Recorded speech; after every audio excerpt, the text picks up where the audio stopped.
There's huntsman work, and then there's work that only a huntsman can stomach. In Mistral, you'll get both kinds. Full of thieves and assassins, this is a region where the people can be just as, if not more, dangerous than the Grimm. If you don't know how to watch yourself, a wrong back alley can swallow you up just as easily as a manticore.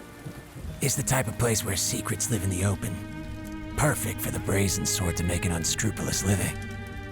Unlike Vacuo, this isn't where people go to disappear. It's where they go to make empires.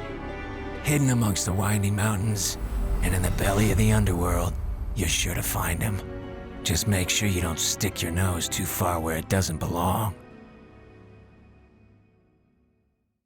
Hey, welcome, adventurers. Yeah, welcome to episode one of the Grimm campaign. I am going to be the dungeon master or headmaster. Is what was suggested that I call myself. Eddie Rivas, writing supervisor for RT Animation, and we'll just kind of roll through to my screen left over here. Chad, I'm going to kick it to you. Hey, I'm Chad James, and I'm currently over in RT Core doing making content and YouTube strategy. Hi, I'm Laura Yates. I'm the lead producer for RWBY, and I play a rostrous guy. My name is Carrie Shawcross. I'm the showrunner for RWBY, and I'm playing Pike Wright. That's my character's name. And then to bottom right, we have Mr. Chris. Hey, that's me. I'm Chris Kokinos. I'm the head of the audio department for RT Animation, and I am playing Phoenix Nemian. Yeah, I am looking forward to everyone getting to know these characters, and including you guys, because part of exploring the character is in the playing of it. Yeah, so we'll get into all those things later as we go. It's sort of a work in progress. We want to be able to. A lot of people are already asking for the rule set to this, but we want to be sure that they kind of work when battle tested, so to speak, and then we hope to release those as we go. I think that's kind of all the big beats to hit right off the top. We have some different tools that we're going to be using to kind of visualize some of what we do, but again, we will get to that more as we get there. Excited to show you guys some of that. We are going to be working with Tailspire for this show, which will have already been announced by the time this first episode airs, but we will see more of that as we get there. Right now, the players are in kind of a holding penitentiary tavern and not in the actual. Because we were messing around too much, he built a cage so that we couldn't get You are confined to this until we get to like the part of the adventure that we need you for. So Tailspire, it's a tool that's in beta right now. Devs were kind enough to let us use it and get some fun little, I guess I don't even know the right word for it. Some fun little like perks. Some testing. For testing. That'll be cool that we will get into later. Cool. So we will go ahead and jump in. We're going to start off. We have a report here from the desk of Glinda Goodwitch.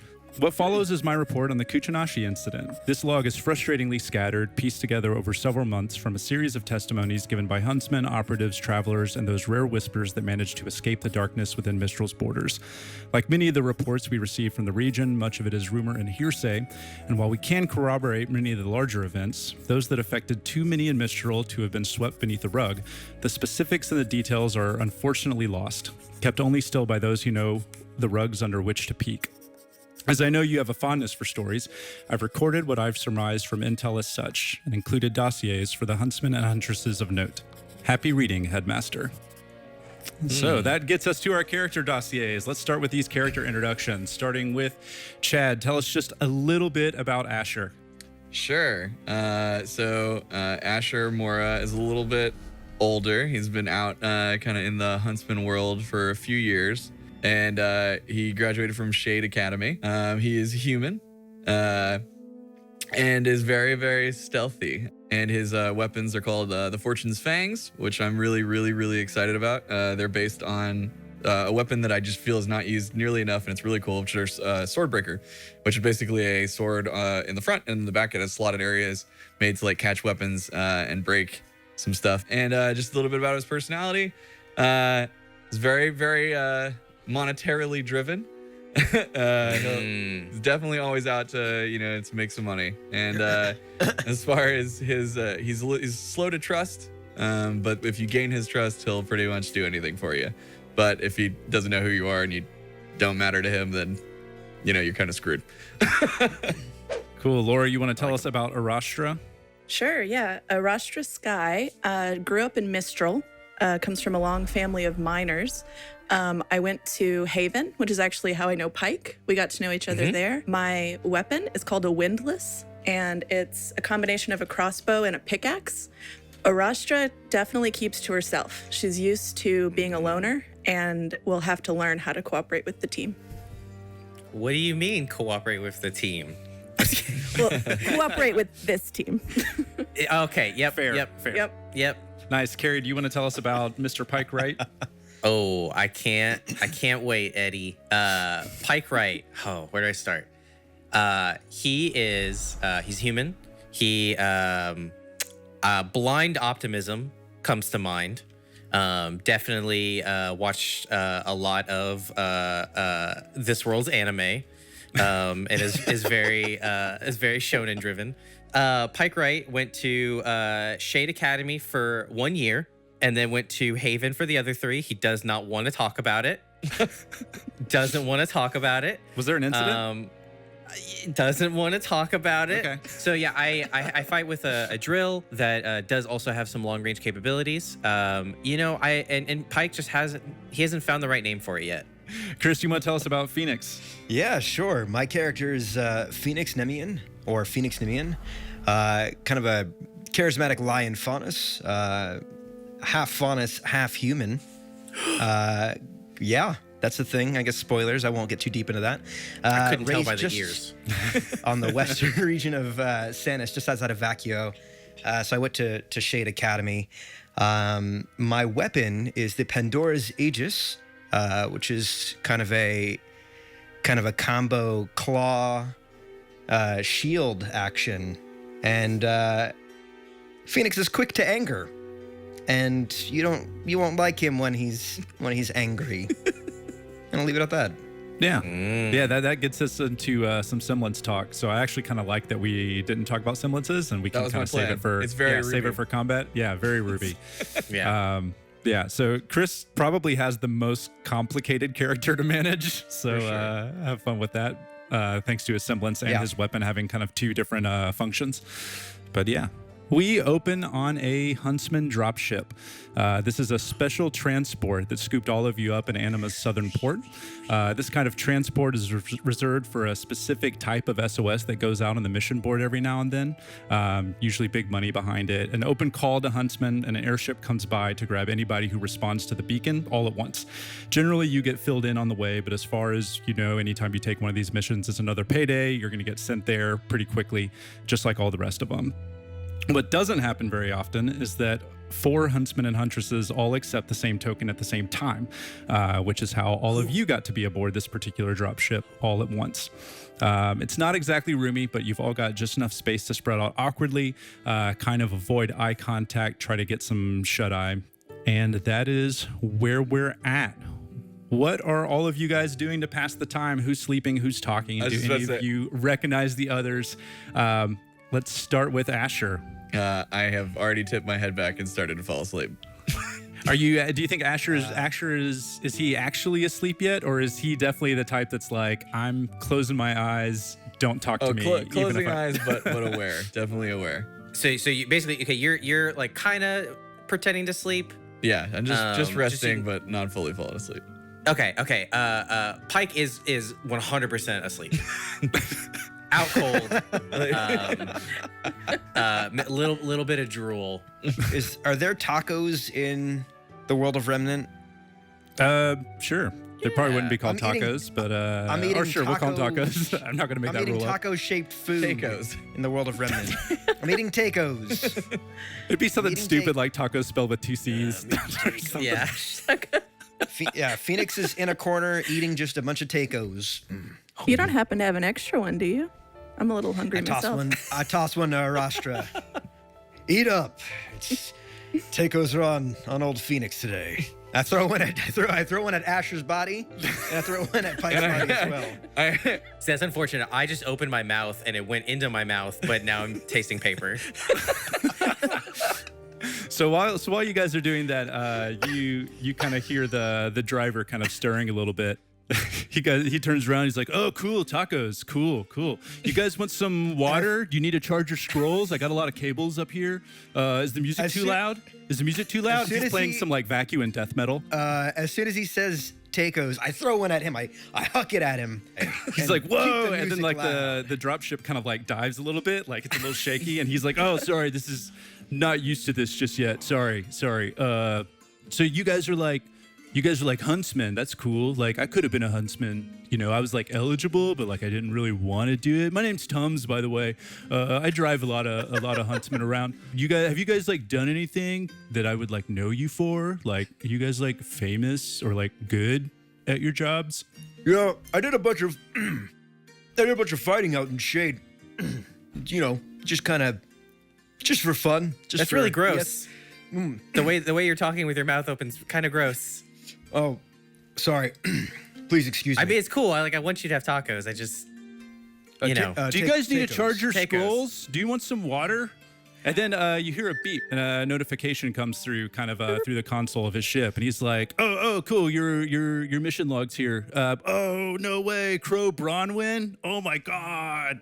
And he's like totally Really? He's like totally fanboying a little bit. He's like, "I like almost picked Crow up one time, like." But then he like canceled because there was like a problem with the app, but I didn't quite pick him up, but like I almost did. And, brushes with fame, man.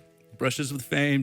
Okay, I'll just play it. So he hits play, and then through the speakers of the dropship, you hear this little briefing from Crow. Well, what do we have here? Unfortunately, it looks like the four of you have all accepted the same mission on the mission board. It's not a perfect system, so that happens sometimes. Suppose it won't hurt to have more eyes on the ground. We'll sort out credit and whatever else later. There's something brewing in Mistral. I mean, there's always something brewing in Mistral, but usually it's kept to the shadows. You know how it goes. Some crime boss is always vying for another crime boss's power. Typically, they sort it out amongst themselves and life moves on. But lately, there's been much more collateral damage than normal. Something's shaking up the underworld, and it's spilling out into all the kingdom. Nobles disappearing, open war between criminal factions, and what's more, reports of increasingly abnormal Grimm activity. In all the madness, it's hard to know what's real and what's modern-day myth. Professor Lionheart has put out an open call for more huntsmen, a show of force to remind the underworld that there are limits, even for them. But, to put it bluntly, a Faunus headmaster doesn't have a lot of friends in a place like Mistral. And the huntsmen that make Mistral their primary stomping grounds aren't always the most reliable when it comes to, well, establishing order. Let's just say they've got some other pastimes, and not all of them are above board. Find out what's going on. See what scurries out when you kick over a few rocks. Just remember, you probably can't rely on anyone but yourselves. Don't start a fight with the underworld you can't win. Oh, and one other thing. I'm gonna have to be frustratingly vague here, but I can't send you in with a clean conscience if I don't at least warn. So there's static. The whole system goes haywire. An alarm starts sounding in the dropship, and Tums is freaking out up front. You guys might want to hold on to. Windshield shatters. The ship rocks and dips, and you hear the screech of Grimm come from all around you as air rushes into the cabin. You smell the telltale scent of smoke. Flame something in the ship is on fire, and now it's angling sharply downward toward the tree line and the mountains. What do you guys do? One hand on my bag of tacos and one hand on like an oh shoot bar, and I try to brace for impact. I jump into the pilot's. I checked. Is he dead? Did I know this? He is. Go ahead and give me a perception check on that one. Sure. Blah. Oh, you're rolling a tail fire. That's right. So you can tell that he is like gravely injured. He's like still holding onto the controls, like shuddering a little bit. And he's like, I don't know, man. I don't think you guys might want to get out of here. I don't know what's going on. Did he eat his taco? No, it's Before just this like happened? it's just like exploded up here. It was like, the first thing. So real quick, Eddie, can we easily see the Grimm, like with like passive perception? You can see that they're kind of like around the ship, flying past the ship. They're with passive perception. you do notice that they are all like the ship is sort of in their way, and they are all moving into the distance towards something. I think we need to jump on some Grimm. We'll jump on the Grimm. I kind of want to try something crazy. Crazier than this jumping on plan. Grimm? So listen, my weapon, I can turn into grappling hooks. And if I anchor them to the ship, can I hook them to Grimm and stop our descent? I look over to Arashtra and I'm like, do you have any ideas? These two knuckleheads not providing. Listen, it's that or I just get on one and leave you all here. How distant are we from the Grimm?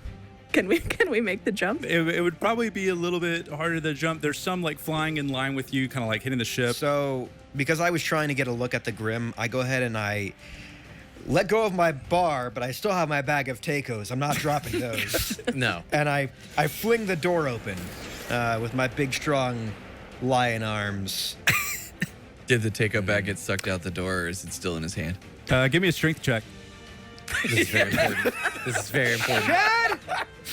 This is very important. Hey, all you gotta do is roll well. That's it. Oh, It's a 2. no. And then it's a 2. I look over at Asher and I just give him the meanest mug while my bag just comically flies out the door. It just gets and I'm just like looking sucked at him. out.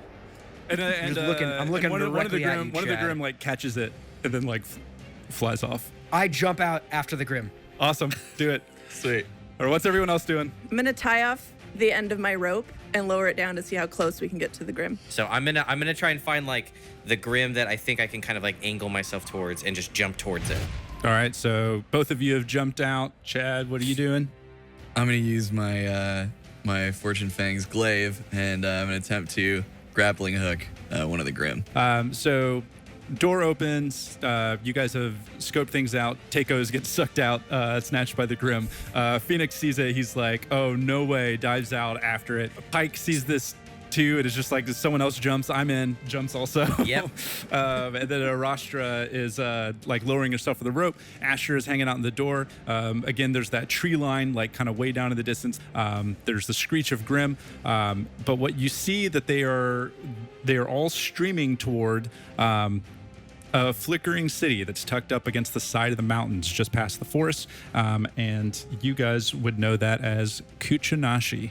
Phoenix, you dove out first after the Takos. You were trying to I'm going. grab onto a Grimm. Okay, so I'm diving towards this lancer. Am I already making contact with it, or am I trying to maneuver? What's kind of the Yeah, play so here? you're maneuvering towards it. It's mostly a question of like, do you have the grip strength to like catch onto this thing to start to slow your descent? Fun fact for everyone in the crew here: I've notoriously rolled very bad historically, not just in this game, but in life, in every D&D game. That's turning around right now. Hey! Christ. There you go. 17 So plus 2.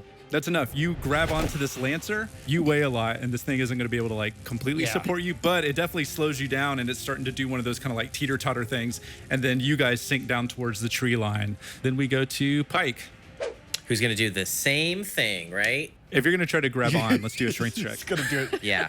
I see him do it. I try to do it better. It's literally everything Carrie said about all of my Oh tests. no. Well, Okay, so I didn't. That was a 3. Okay, yeah, no, I didn't do as good. okay. I didn't do as good. So Trips out the door. Oh my god. So yeah. So Pike trips on his way out of the door.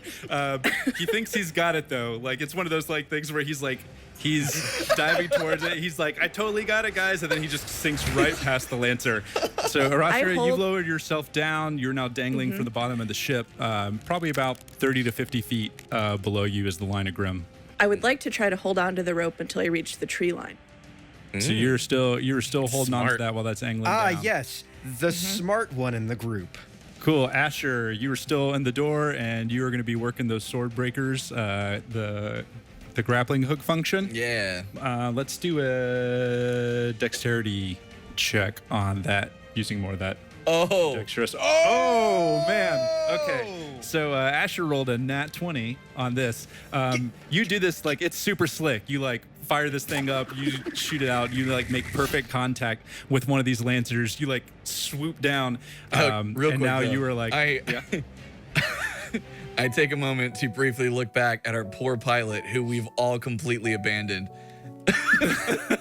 I assume, and then I think about saving him, but he's probably screwed. he's like, that looked so cool as you like swing down. You just hear like remnant death metal or vacuo death metal. Just kinda Vacuum death trailing metal off. screaming into the sunset. Phoenix, you're kind of crashing towards the tree line. You can try to slow yourself some more from here if you want, or you could, because you're gonna have to disengage from this lancer at some point. So what I do is I'm not thinking too much about it. I go ahead and my shield expands, and I go and I try to hit the tacos out of the lancer's face, and then fly downwards like freaking Captain America. Like I'm riding my shield straight down. Okay. I'm Let's the do Silver Surfer with my freaking shield. Let's do an athletics check. That good got it. roll. Okay, so That was a pike roll. Oh, +4. I got an 8. okay, Heck yeah. that's still not going to be enough to pull off the sick move. So you pop the shield out and you hit the tacos, but instead of like catching them, they just go like soaring off into the forest. The lancer lets go of you, and now you were falling. One of us is a Pike. seasoned huntsman. Okay, I'm gonna ignore the Grimm, and what I'm gonna do is I want to fire downward to slow my descent, like RWBY, who I don't know. Let's just go say dexterity check. Yeah, You're not that sounds aiming good. anything, but Okay. it's more about like making sure you have the right angle, right, to like slow yourself precision. down. Yeah. Yeah, that makes sense. Yeah. You might accidentally fire it above you, making yourself go And faster. turn yourself into a. Okay. We traded So- places, Carrie. Phoenix rolled a nat 20. So, sorry, No. Phoenix. Pike, Pike did. rolled Yeah, I a wish nat I rolled 20. a nat 20. I'd So, be eating my Pike- tacos on the way down. You like perfectly like aim this thing, like at just the right angle, and you're like. That's what I meant to do the whole time. All right, Arastra. Okay, I start getting some momentum, swinging back and forth on the rope, and I attempt to make a leap for the tree line and grab onto one of the treetops. Do you want to talk a little bit about your faunus traits a little bit? Because we audience we would have haven't seen yet. it in the intro, but we haven't really talked about it yet. Yeah, so my faunus is a serval, which is basically a mountain cat that can climb and leap up to 15 feet. Yeah. So for here, let's do an acrobatics check. 7. Okay, so 7. No. You got up your momentum, you jumped, and you kind of misjudged the tree line a little bit, and more than like grabbing on, you kind of collided with one of the trunks, and now you're sort of spinning a little bit into the forest, and we'll resolve that in a second. All right, Phoenix, you've got your shield out, you are kind of falling through the trees a little bit. How do you want to resolve this? I'm using my shield. Yeah, I'd like to like raise my shield like above my head, as if I'm like using it almost to like slow my descent. Your roll? Some more. Pow! Oh God! Oh man. Are you sure you're not rolling a d10? Again, a little bit less risky than some of the other things you have done. You don't get the angle quite right. You slow yourself a little bit. It would be better if you could do one more thing. Okay, so I'm plummeting down. Am I like? I feel like I'm probably pretty nervous for my life. Everything's kind of like panicking. My body's starting to You're pretty overwhelm. mad about the tacos. And as soon as that kind of starts to happen, I can feel my body start to like tense up, and then immediately go into beast mode. Phoenix, do you explain your semblance here? Yeah, sure. So beast mode is effectively my my counterpart to Phoenix's, let's say, more human-like abilities. Beast mode is more of my bestial abilities, and so for that, I kind of go into a Hulk-like state or a rage-like state, and my body kind of like buffs up. This will probably be a good time to very quickly touch on one portion of kind of our homebrew rule set, just to make this feel a little bit more like RWBY, and because RWBY has the whole the issue of auras and semblances to deal with. Our characters also have a separate bar, separate from their hit points, that is their aura points. And the aura points will allow them, their semblance will drain it. And they can also burn some of their aura if they want to do something, I guess, like a feat that would normally be a little bit superhuman. If they want to jump a little bit further, or they want to get an extra attack or dodge something extra quick, right? They can burn aura for that. And when they get to the end of those aura points, we're going to go into level 3 exhaustion. So it's just like in the show when your aura breaks.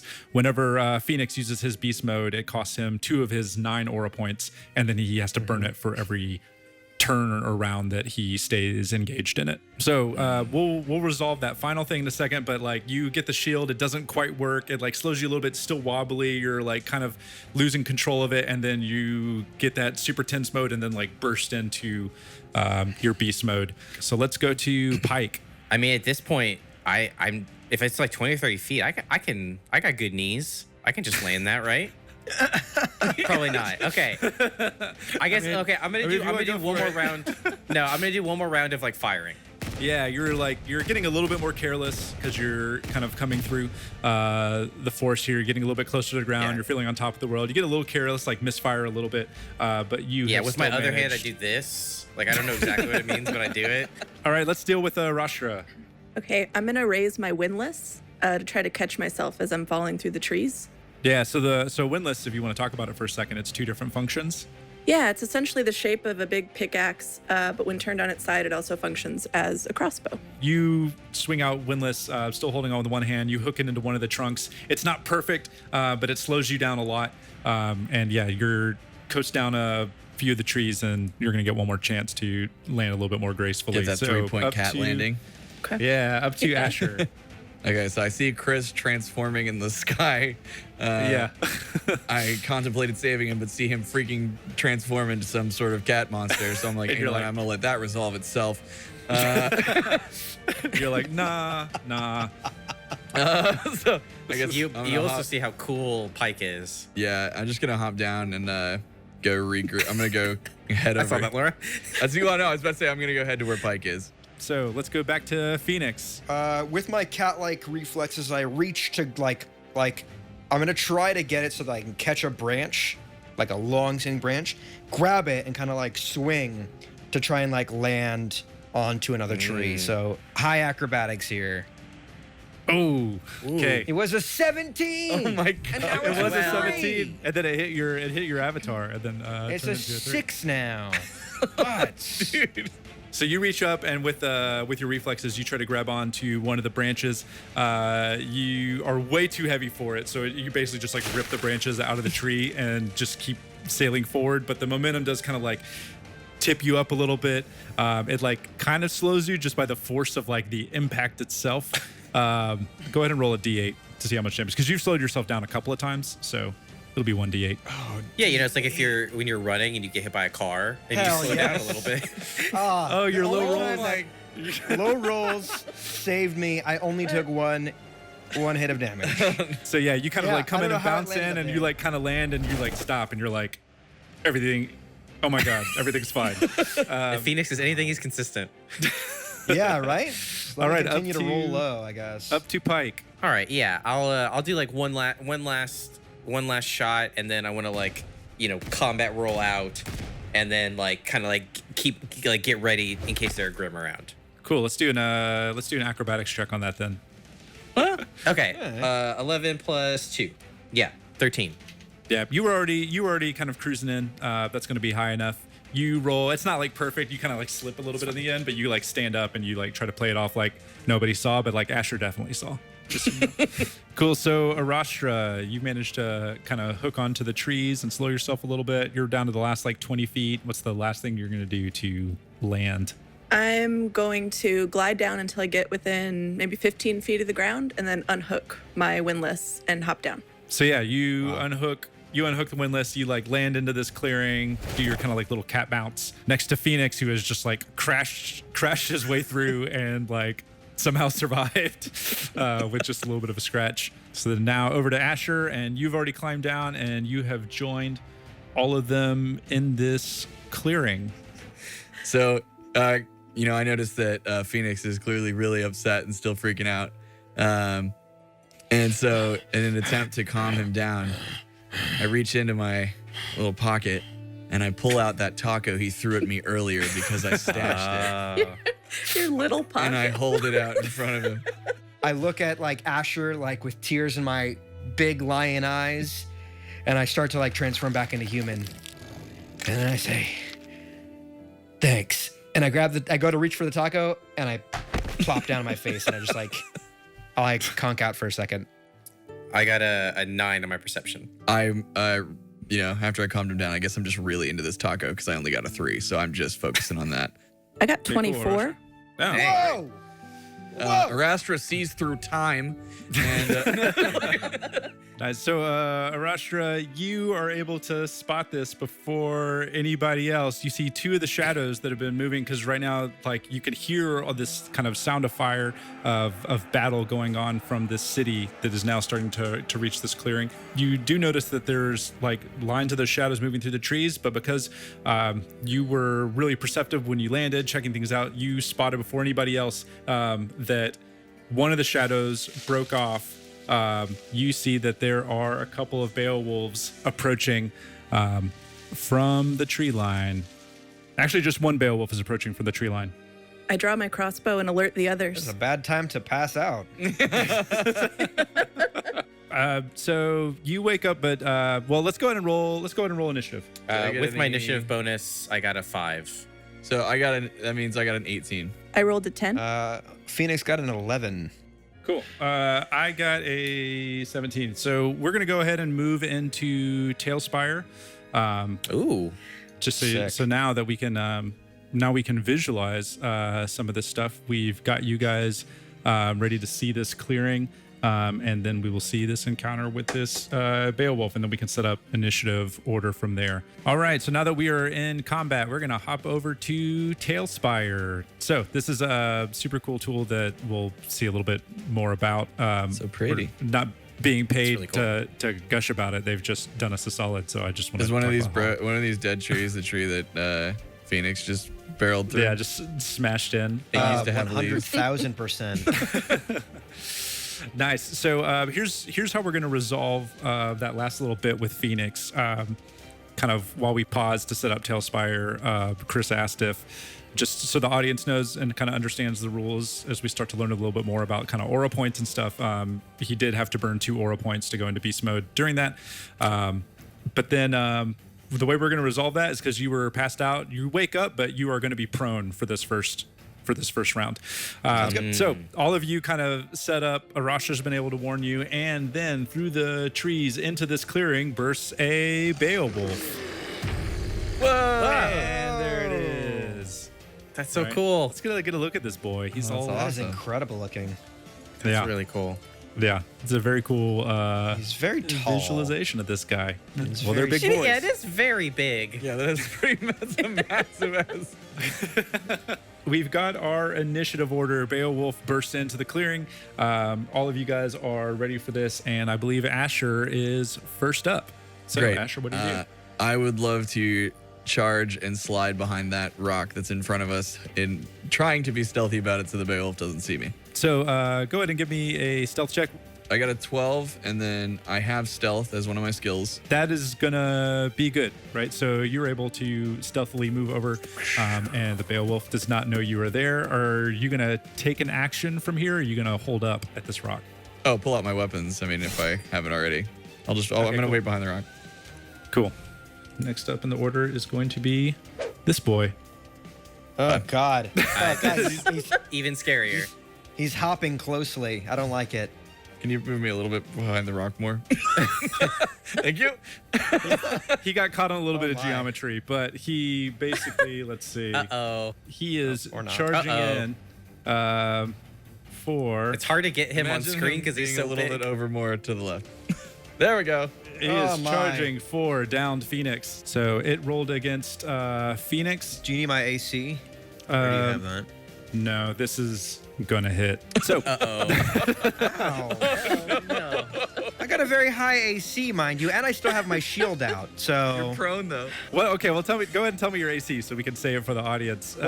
So my AC is 14. My armor class is 14, and then because I have my shield out, I get +1. So Okay, this still very hits. specific there. So, See, Ouch. doesn't that feel worse now, Chris? Yeah, like, he hits you for 7 points of damage. Now, before we proceed, because I want to clarify something just with the audience. So when I was in beast mode, my character gets temporary hit points. It's ×5 my levels. Because of that, I didn't have any major damage to my regular HP. Maybe you shouldn't have What was that? woken from beast mode. Maybe he should have stayed in beast mode. yeah, right. Next up in the order, we are at Phoenix. Oh, really? So I'm prone and I'm like looking up. I just got like knocked down by this thing, and I'm like breathing and I'm like panting and I'm getting like I can feel myself start to get angry, but I don't.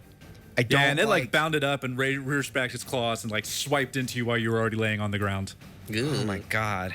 I take a moment because I need to stand, so I like start to like get up and I like look at this big spooky monster and I'm like, ow. And I go and I just lunge back and I try to just punch him right in the gut. Give me your roll. I rolled a 7. Man. +4. So you were back. You take a swing at the Beowulf, and you kind of like stumble because you've just stood up and you just had like a chunk knocked out of you, and this. you just like whiff right past it. I don't like any of this. All right, next up in the order, we've got Arastra. I try to run behind this tree. Yeah, that'd probably be an opportunity attack because it was Okay. like, yeah, the Beowulf is right next to you. So it would take a swipe at you as you go. Okay. So Beowulf takes a swing at you. You are able to like slide past it and then make your way over to the tree just fine. Nice. And Phoenix looks around like, why the hell is everyone leaving me? Yeah. All right, now Okay. what, Arastra? I'm going to draw my crossbow from here and fire a red dust arrow directly Great. at the Beowulf. Great. That hits. Go ahead and roll me your damage. So you run. I'll narrate this while you're getting your damage total. You run. Beowulf takes a slash at you. You slide underneath it. You get to the tree. Turn around. Pull out the crossbow. Fire it all in one slick motion, and you connect with its hind legs for 9 damage. 9 damage. As it roars in pain, though, it has now turned its attention square on you, and it is very angry. And we are now to Pike. The best part about this is that it's facing away from me. I'm going to. I think it'd be good if we kind of like spread them out a little bit. So I'm gonna move back over to this tree. I'm going to, I got my drill out, my cannon. I'm gonna fire, just kind of a normal round at it. Yeah. Do you say anything cool? I say, stop it. And then I fire. Great. Perfect. That's some damage. So it is not happy with that. Roars, and now it's turning to face you. No. Yeah, next up in the order, we've got Asher.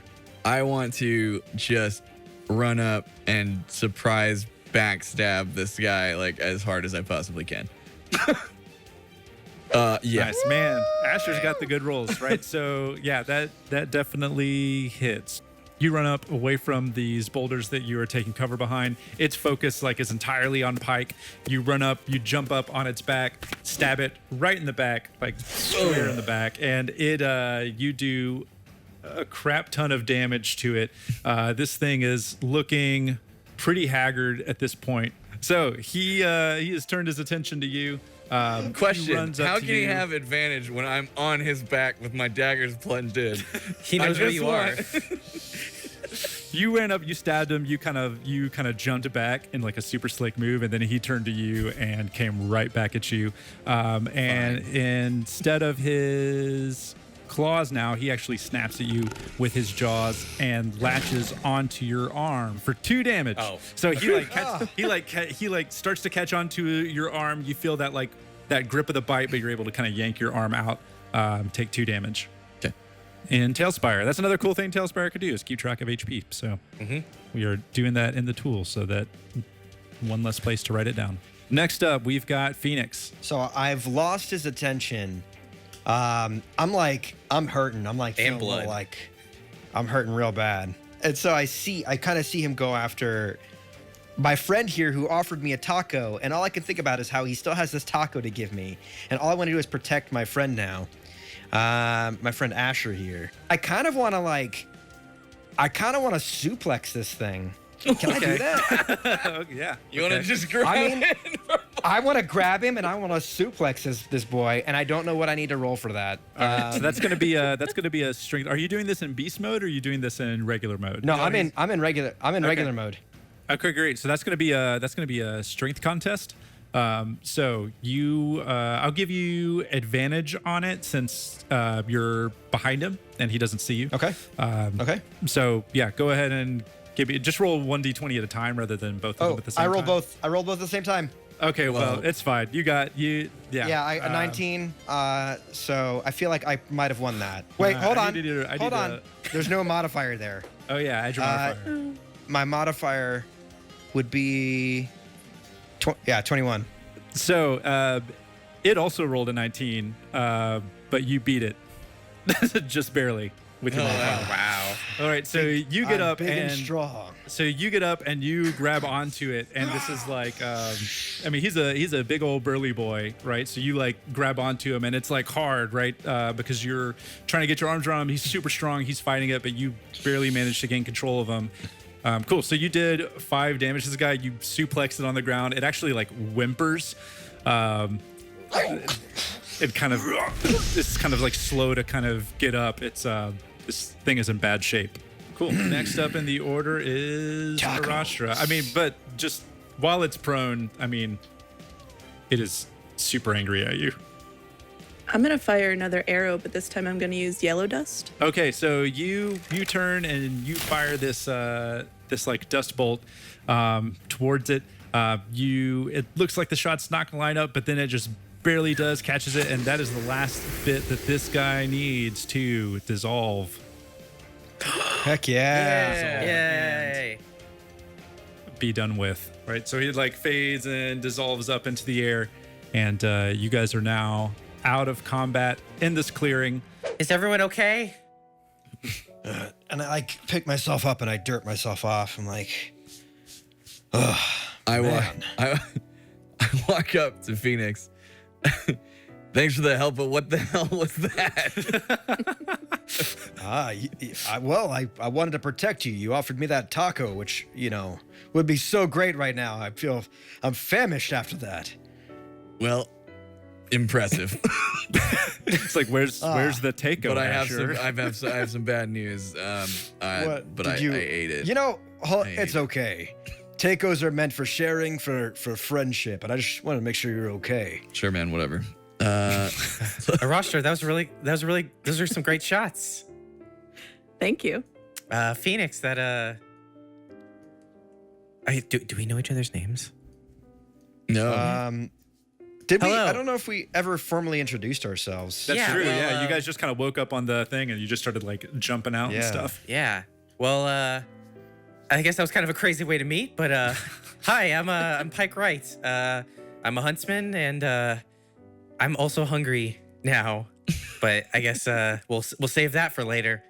Oh, yes. Hell of an introduction. You can call me Phoenix Nemian. What are your names, other two people? My name's Arashtra. Do you remember me? We were actually at Haven together for a while. Oh, I thought so. I was like, oh, was that? We've met Was before. that? Yeah, Arashtra. Hey. We go way back. We go way back. Phoenix, another person. Asher. Arashtra was always the cool one. Oh, Asher. That's nice to meet you. Kind of like, as you guys have like kind of made your conversation and introductions, you now hear, in addition to kind of this like distant battle that's happening, this engagement with the Grimm, you also now hear a very loud air horn siren coming from just kind of past this trees to your north. So what do you guys want to do? Heads up, when I was up in the trees, I saw a ton of Grimm heading towards that city. We talking about Kuchinashi? All right. Well, I saw it was northwest of this location, so why don't we make our way there? I'm sure they have delicious food. You think we'll still get paid? I actually don't accept money for my missions, so it doesn't matter to me. I just want to help. Okay, that's cool. I'll take his share. You guys all heard that. Well, I was thinking maybe the three of you could split it Okay. equally, but dibs. you know what? We'll get there. We'll get there. That's later. So as you guys head north through this clearing towards the sound of the battle, you make your way through some more trees, kind of silently, quickly moving through. You break through the tree line and then you see it. It's Kuchinashi. It's a city tucked into the open mouth of the mountain, or like the egg in a viper's nest, as some like to call it in the area. Distant neon lights still visible against the rain and fog that are ever present in this region, thanks to the weather systems rolling in and broken up by the mountains. You see the distant flash of anti-air artillery lighting up the sky from the flying Grimm that swirl around the mountain. On the way up to the city is the fabled Kuchinashi approach, a series of ropes and drawbridges that are not very well kept that serve as part of the city's security system to keep out both Grimm and unwanted visitors. They say you never enter Kuchinashi by accident. It's not the kind of place you just stumble into. And so you guys step out onto the landing, and that is where we will cap this week's adventure. I can't wait to stumble forward. I can't wait to roll poorly and try to catch myself on every drawbridge on the way Yeah, there. you're going in the pit, man. Yeah, I'm massive. I'm like 6 foot and I weigh a gajillion pounds. I'm going to fall to my death. Well, and it's Time not and like time the again. rolls have been, super kind.